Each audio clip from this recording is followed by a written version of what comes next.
ఇది తనలోన గమ్మత్తు అంటే అది దాటి మత్తేదో ఉందంటూ అంటూ తనకన్నా అందాలు ఉన్నాయి అంటే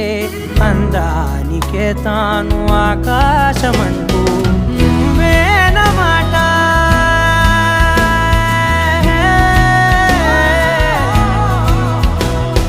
నువ్వేనమాట వినకుంటే మనసా తానేని మాట వింటుందా ఆశ నా మాటలు నేనెవరో తెలుసా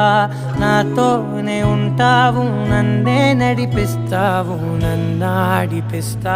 మనసా మనసా మనసా